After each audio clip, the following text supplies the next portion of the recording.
No início de junho de 1942, a guerra no Pacífico parecia seguir um roteiro já escrito. O Japão havia avançado sem parar. Pearl Harbor, Filipinas, Índias Orientais, Singapura. A Marinha Imperial parecia intocável, precisa, quase perfeita. Para muitos estrategistas, a pergunta já não era se o Japão venceria no Pacífico, mas quando os Estados Unidos seriam forçados a aceitar a derrota. E então veio Midway. Um pequeno atol perdido no oceano, irrelevante no mapa, esquecido pela maioria dos americanos. Ali não havia cidades, nem portos importantes, nem grandes exércitos. Apenas pistas de pouso, alguns canhões e homens que sabiam que seriam o alvo. Do outro lado do mar, a maior força naval já reunida pelo Japão avançava com confiança absoluta. 4 porta-aviões veteranos, tripulações experientes, pilotos que haviam sobrevivido a Pearl Harbor e acreditavam estar escrevendo a história final da guerra. Mas havia algo que eles não sabiam. Antes que o primeiro avião decolasse, antes que a primeira bomba caísse, a batalha já estava em andamento, travada em salas silenciosas, em códigos decifrados, em decisões tomadas sem margem para erro. A frota americana, ferida e numericamente inferior, não estava recuando. Estava esperando. Quando o ataque começou, tudo parecia correr conforme o plano japonês. Midway queimava.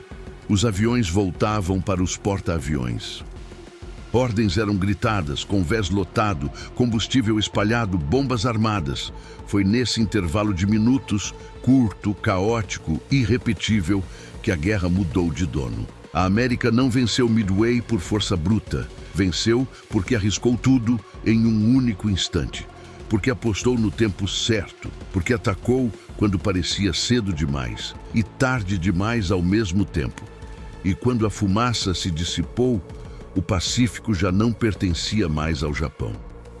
Antes de continuar, se inscreva no canal para não perder as grandes batalhas que mudaram a história. Contadas com profundidade, contexto e respeito aos fatos. Deixe seu like e escreva nos comentários. Em que momento você acha que a guerra no Pacífico realmente virou? No mapa do Pacífico, atol de Midway era pouco mais do que um ponto esquecido entre o Havaí e o Japão. Um anel de coral, 2 pequenas ilhas, pistas de pouso improvisadas e algumas baterias de defesa costeira. Não havia cidades, nem portos profundos, nem nada que justificasse, à primeira vista, uma grande batalha. Para muitos oficiais americanos, Midway era apenas um posto avançado. Útil, mas sacrificável. Para os japoneses, um degrau lógico no avanço rumo ao domínio total do Pacífico Central. Mas em 1942, a guerra não obedecia mais à lógica do mapa. 6 meses antes, os Estados Unidos haviam acordado sob o impacto de Pearl Harbor. A frota estava ferida, a confiança abalada. E a Marinha Imperial Japonesa parecia operar em um ritmo impossível de acompanhar. Cada semana trazia más notícias. Cada avanço japonês reforçava a sensação de que o Pacífico estava escorregando das mãos americanas, ilha por ilha, base por base. Midway surgia nesse contexto não como um prêmio, mas como uma escolha. Defendê-la significava expor o que restava da frota de porta-aviões. Abandoná-la significava abrir um corredor direto para o Havaí, ameaçando o coração da presença americana no Pacífico. Não havia uma opção confortável, apenas riscos diferentes. Do lado japonês, a percepção era clara. Midway precisava cair. Não por seu valor intrínseco, mas pelo que representava. Tomar aquele atol isolado forçaria os americanos a reagir. E ao reagir, seriam atraídos para uma batalha decisiva, uma armadilha cuidadosamente preparada para destruir, de uma vez por todas, os porta-aviões sobreviventes dos Estados Unidos. Era um plano elegante no papel, complexo, ambicioso e confiante demais. Enquanto isso, em Midway, os preparativos seguiam em silêncio. Aviões antigos dividiam espaço nas pistas. Pilotos sabiam que enfrentariam forças superiores. Mecânicos trabalhavam sem descanso. Não havia discursos grandiosos nem promessas de glória. Havia apenas a compreensão de que, se o ataque viesse, não haveria reforços imediatos. O atol teria de resistir sozinho tempo suficiente para que algo maior acontecesse em alto mar. O que poucos sabiam, e quase ninguém ousava admitir em voz alta, era que Midway não estava sendo defendida apenas por aviões e canhões. Ela fazia parte de uma aposta muito mais ampla. Uma aposta que envolvia paciência, leitura correta do inimigo e a disposição de perder tudo caso o cálculo estivesse errado. No vasto Oceano Pacífico, onde distâncias engolem frotas e decisões erradas custam meses de guerra, Midway tornava-se um ponto de convergência, não porque fosse forte, mas porque era previsível e justamente por isso perigosa. Quando as primeiras forças japonesas começaram a se mover, parecia óbvio para qualquer observador externo que o atol estava condenado. Pequeno demais, isolado demais, frágil demais. Tudo indicava que Midway seria apenas mais um nome riscado no mapa. Mais uma derrota a ser absorvida por uma América ainda tentando se reerguer. Mas a guerra raramente respeita o óbvio. E, naquele pequeno anel de coral, cercado por milhares de quilômetros de oceano, começava a se formar o cenário de uma virada que ninguém veria chegar a tempo, exceto aqueles que estavam esperando desde o início. Para a Marinha Imperial Japonesa, Midway não era apenas um alvo. Era a peça final de um quebra-cabeça iniciado meses antes. Desde o ataque a Pearl Harbor, o Japão avançara com uma sequência quase perfeita de vitórias. Cada operação reforçava a convicção de que a guerra estava sob controle, de que a iniciativa estratégica havia sido arrancada dos americanos e dificilmente seria devolvida. No centro desse pensamento estava o almirante Isoroku Yamamoto. Brilhante, respeitado e profundamente consciente do poder industrial dos Estados Unidos, Yamamoto sabia que o Japão precisava vencer rápido. Para ele, Midway seria o golpe decisivo, destruir o que restava da frota americana e encerrar qualquer chance real de contra-ataque no Pacífico.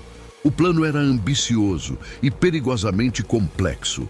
A ideia era simples na essência: atacar Midway, forçar os porta-aviões americanos a sair do Havaí e então aniquilá-los em uma batalha decisiva. Mas para executar isso, a frota japonesa seria dividida em vários grupos, espalhados por centenas de quilômetros de oceano. Haveria uma força principal de ataque, grupos de apoio, forças de distração e até uma operação paralela nas Aleutas, ao norte, para confundir ainda mais o inimigo. Era um plano que dependia de timing perfeito, comunicação impecável e, acima de tudo, da suposição de que os americanos estavam no escuro. A espinha dorsal da operação era a Kido Butai, a lendária força de porta-aviões que havia atacado Pearl Harbor. 4 navios veteranos lideravam o avanço, tripulações experientes, pilotos testados em combate, uma confiança construída sobre sucessos repetidos. Para muitos oficiais japoneses, a Kido Butai era praticamente invencível. Essa confiança moldava cada decisão. Os comandantes acreditavam que Midway cairia rapidamente, que os ataques aéreos destruiriam as defesas do atol logo nas primeiras horas, que os americanos reagiriam tarde demais e de forma previsível. Em vez de considerar cenários alternativos, o plano japonês se apoiava em uma única expectativa: o inimigo faria exatamente o que era esperado. Mas havia um problema silencioso. Ao dividir suas forças, o Japão diluía seu poder no momento mais crítico. As distâncias imensas do Pacífico tornavam qualquer erro de comunicação potencialmente fatal. Uma mudança inesperada de clima, um atraso de minutos, uma decisão tomada com base em informações incompletas. Tudo isso poderia quebrar a harmonia do plano. Ainda assim, poucas vozes questionavam a estratégia.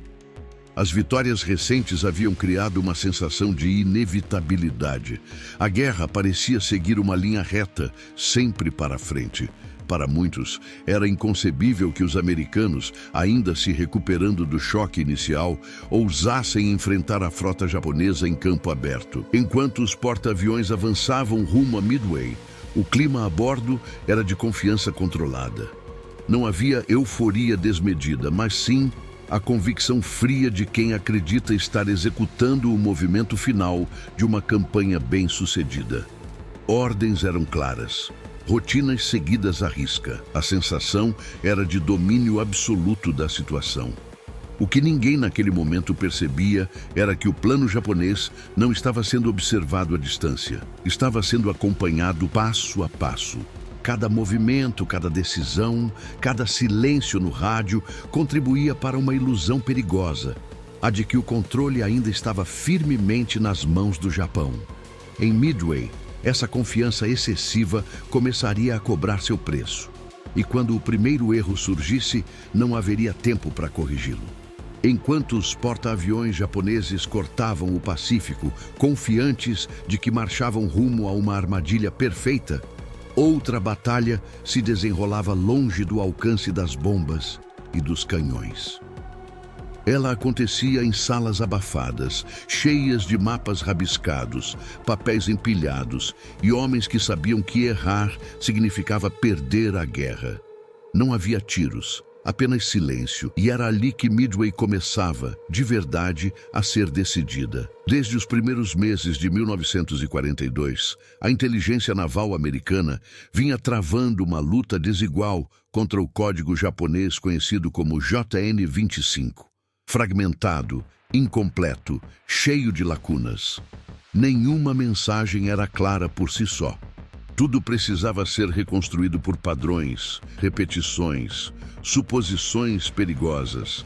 Era um quebra-cabeça montado sem a garantia de que as peças certas existiam. No centro desse esforço estava o almirante Chester Billue Nimitz, comandante da Frota do Pacífico. Diferente de muitos líderes pressionados pelo medo de outra Pearl Harbor, Nimitz demonstrava algo raro naquele momento: paciência. Ele sabia que não podia vencer o Japão apenas reagindo. Precisava escolher o lugar, o momento e o risco. Os relatórios começaram a convergir lentamente. Uma designação recorrente aparecia nas mensagens japonesas: AF.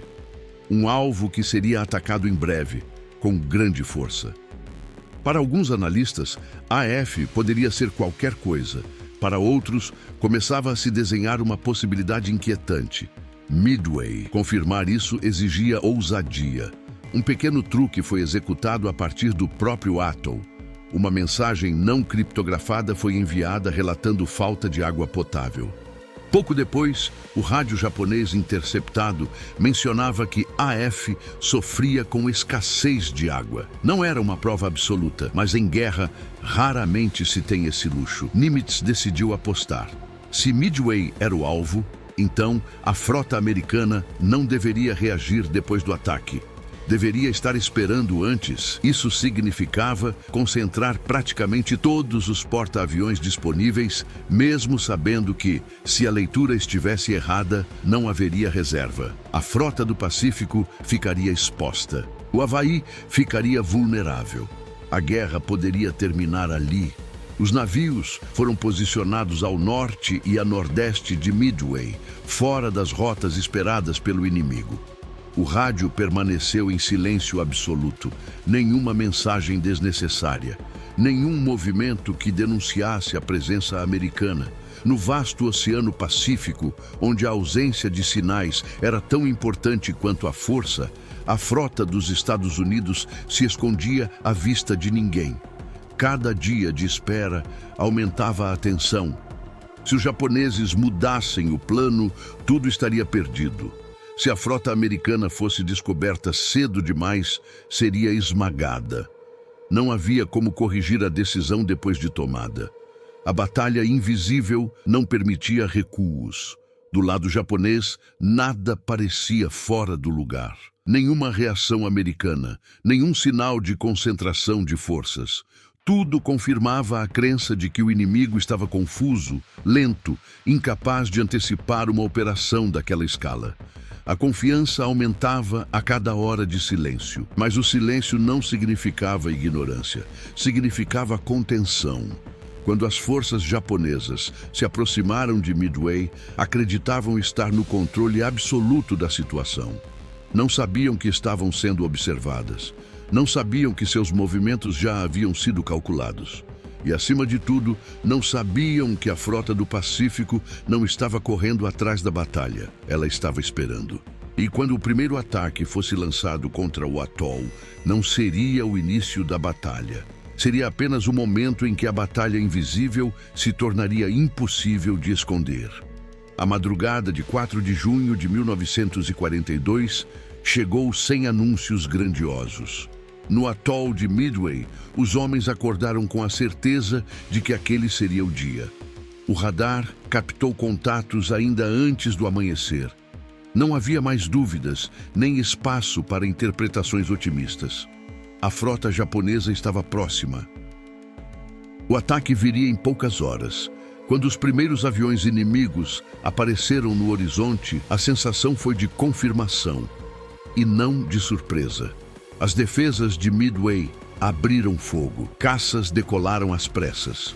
Bombardeiros improvisados partiram quase sem coordenação, com ordens simples demais para uma situação complexa demais. Atacar, atrasar, sobreviver como fosse possível. Do outro lado do mar, os porta-aviões japoneses lançavam suas ondas de ataque com precisão quase mecânica. O plano parecia funcionar.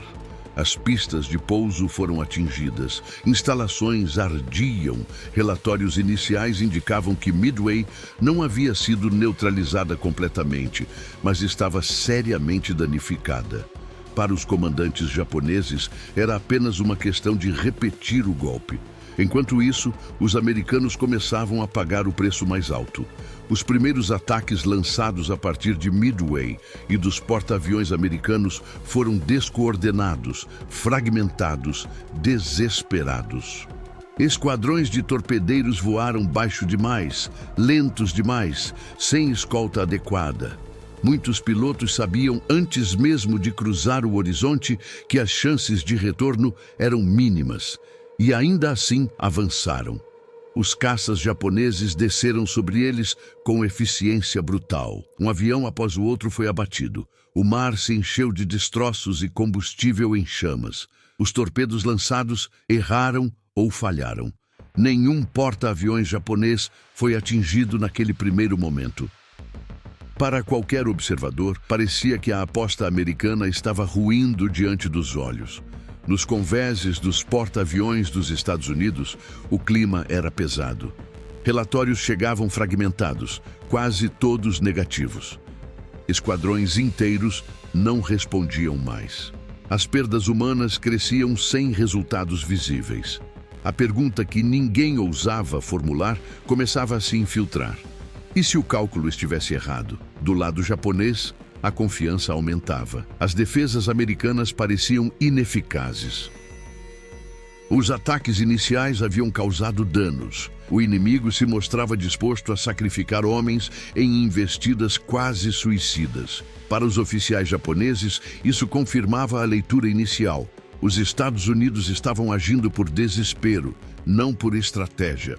Nos hangares dos porta-aviões japoneses, aviões retornavam, eram reabastecidos, rearmados. Bombas eram trocadas, torpedos substituídos. Cada decisão era tomada com base na ideia de que a ameaça principal já havia sido neutralizada.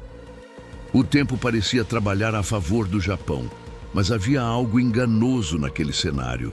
Os ataques americanos, embora falhos, estavam cumprindo um papel invisível. Ao forçar os caças japoneses a permanecerem em baixa altitude, ao prolongar o caos operacional, eles criavam um atraso precioso. Minutos eram consumidos, combustível se acumulava, Armamentos ficavam espalhados pelos convéses. A rotina perfeita começava a se fragmentar sob a pressão do inesperado.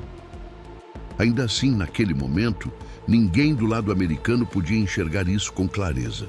Para os pilotos que caíam no mar, para os comandantes que recebiam relatórios de perdas sucessivas, para os homens que observavam os ataques falharem um após o outro, a sensação era única.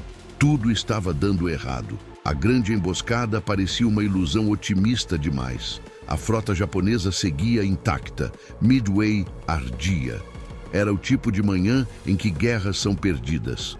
E, paradoxalmente, foi exatamente nesse ponto, quando a derrota parecia inevitável, que a balança começou a se mover de forma quase imperceptível. Porque na guerra, nem sempre o momento mais sombrio anuncia o fim. Às vezes, ele apenas precede a virada. Pouco depois das 10 da manhã, o ritmo da batalha parecia finalmente favorecer o Japão.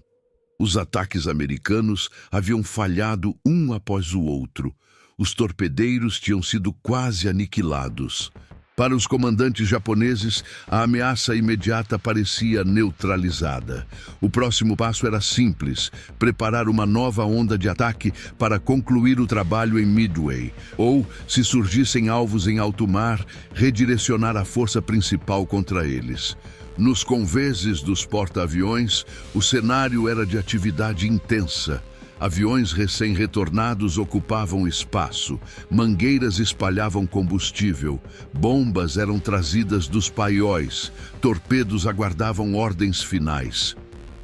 O convés, que em condições ideais funcionava como uma máquina precisa, tornava-se um emaranhado de homens, metal e explosivos. Era o pior momento possível para ser surpreendido. No alto, quase invisíveis contra o céu claro, os bombardeiros de mergulho americanos avançavam. Tinham chegado atrasados, tinham se perdido, tinham voado além do ponto planejado. E justamente por isso, ninguém os esperava naquele setor do céu. A patrulha aérea japonesa estava baixa demais, ocupada com ameaças que já haviam passado. Quando os primeiros aviões mergulharam, o choque foi imediato.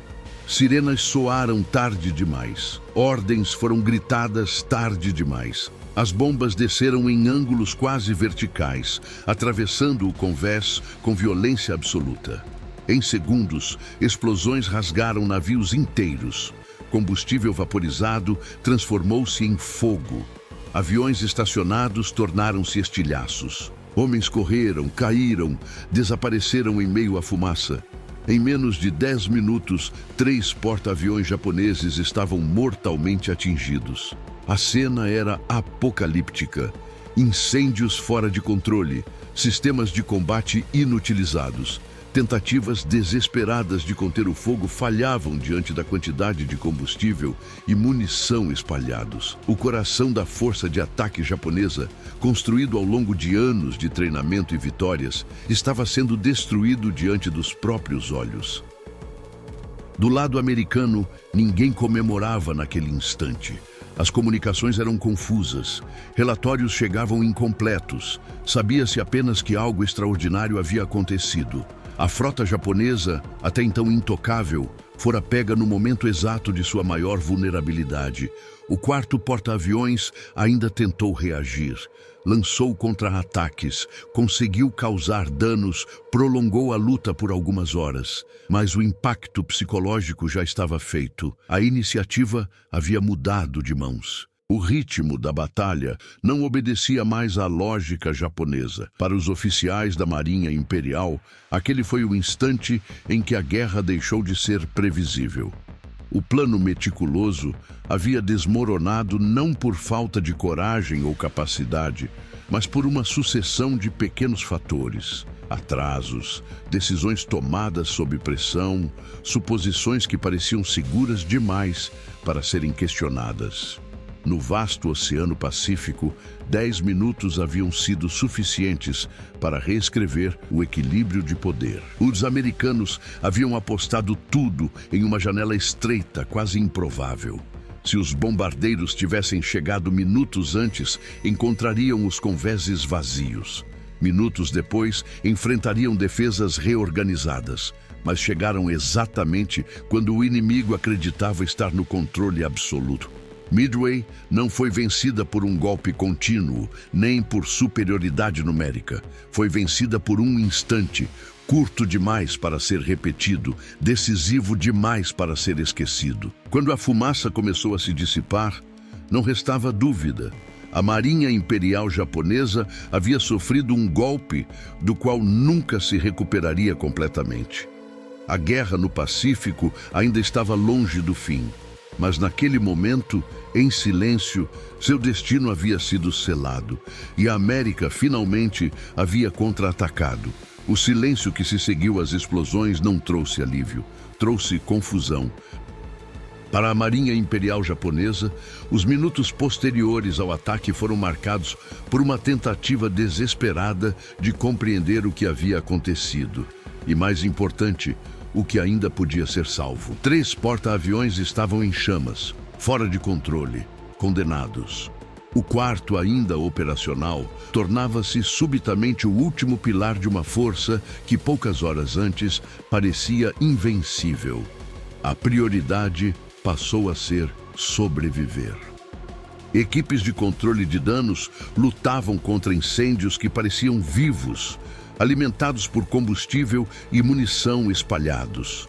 Mangueiras eram derretidas pelo calor. Compartimentos eram isolados tarde demais. Cada decisão envolvia escolher o que abandonar para tentar preservar o restante.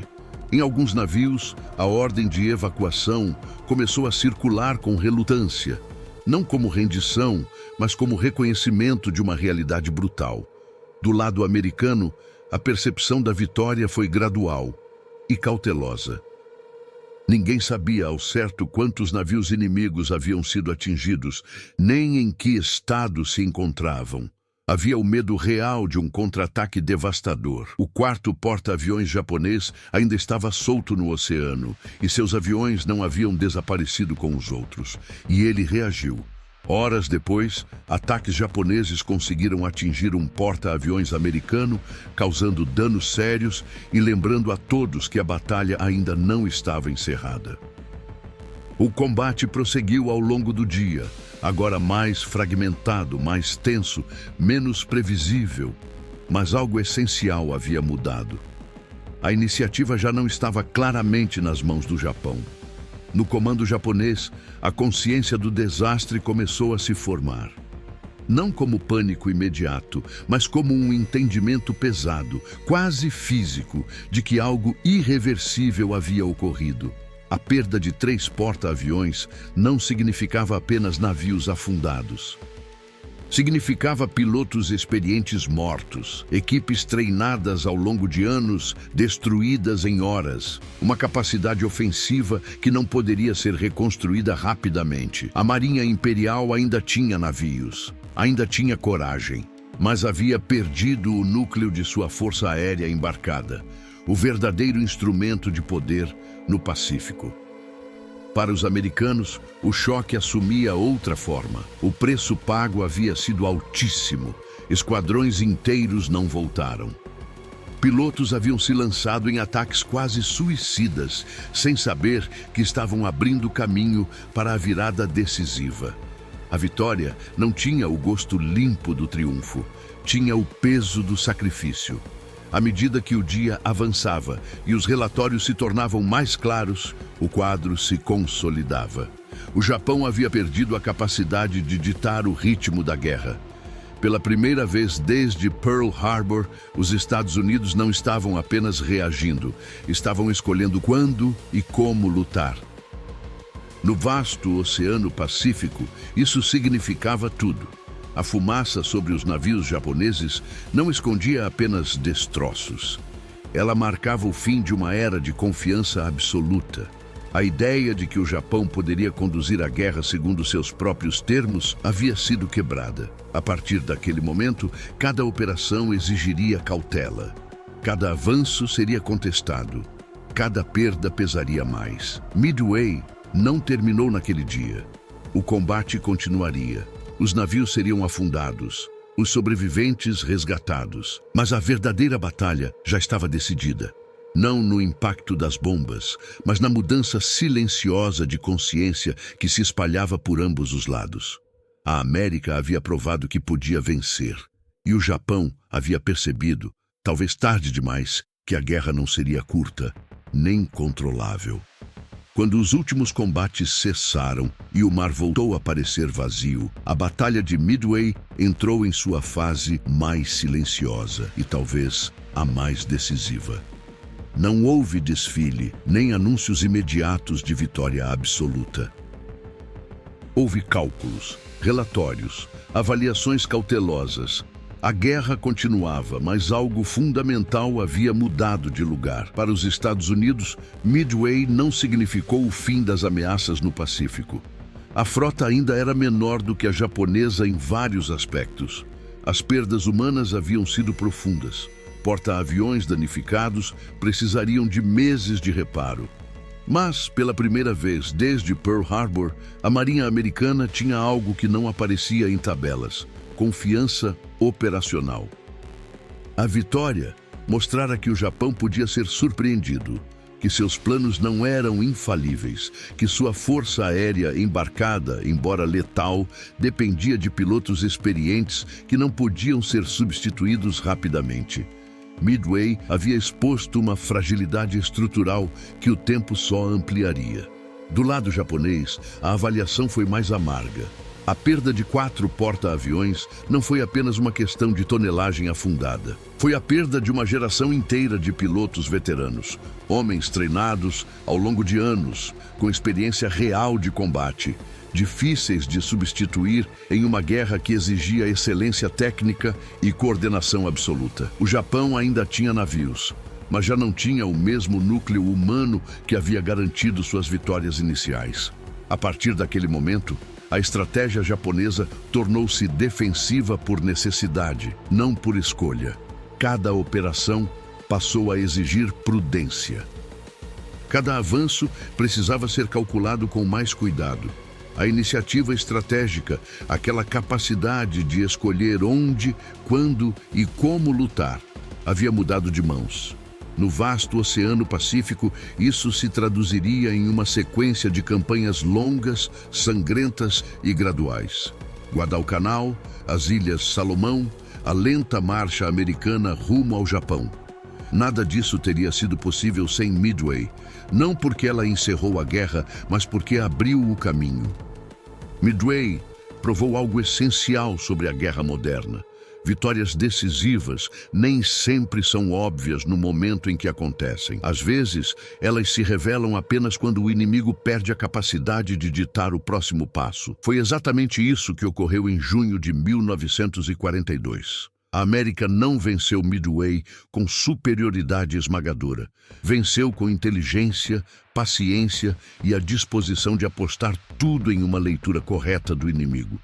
Arriscou quando parecia cedo demais. Atacou quando parecia tarde demais. E encontrou nesse intervalo estreito a oportunidade que muda guerras. Para o Japão, Midway marcou o fim de uma ilusão. A de que a guerra poderia ser controlada, conduzida como uma sequência de operações perfeitas, sem margem para erro. A realidade se impôs com violência. O Pacífico seria um campo de desgaste, não de golpes finais rápidos. Quando os sobreviventes deixaram o local da batalha, não carregavam apenas lembranças de fogo e fumaça. Carregavam a certeza silenciosa de que o equilíbrio havia sido quebrado. A guerra continuaria por mais 3 anos. Milhares de batalhas ainda seriam travadas. Mas, depois de Midway, o resultado já não era uma incógnita estratégica. Era apenas uma questão de tempo. A Batalha de Midway não terminou com bandeiras hasteadas ou discursos triunfais. Ela terminou como muitas viradas reais da história terminam, em silêncio, em relatórios secos, em homens olhando para o mar, tentando entender o que havia acabado de acontecer. Para quem esteve lá, não houve sensação imediata de vitória absoluta, apenas a percepção incômoda de que nada voltaria a ser como antes. Midway foi o momento em que a guerra deixou de ser uma sequência de avanços japoneses inevitáveis e passou a ser uma disputa aberta de desgaste, inteligência e tempo. A Marinha Imperial ainda lutaria com coragem, ainda causaria perdas, ainda resistiria por anos. Mas nunca mais teria a liberdade de escolher o ritmo da guerra. Nunca mais atacaria sem medo de ser surpreendida. Para os Estados Unidos, Midway foi mais do que uma vitória militar. Foi a recuperação da iniciativa, da confiança e da capacidade de planejar o futuro. A partir dali, cada nova campanha no Pacífico teria um ponto de partida claro. Aquele pequeno atol onde a América decidiu parar de recuar e arriscar tudo. A guerra no Pacífico continuaria longa, brutal e custosa. Mas o equilíbrio havia sido quebrado em junho de 1942, não por força esmagadora, mas por uma combinação rara de leitura correta, paciência estratégica e coragem para apostar no momento certo. Midway não encerrou a guerra. Ela apenas respondeu à pergunta mais importante de todas: quem passaria a conduzi-la? E a partir daquele dia, o Pacífico já não pertencia ao Japão.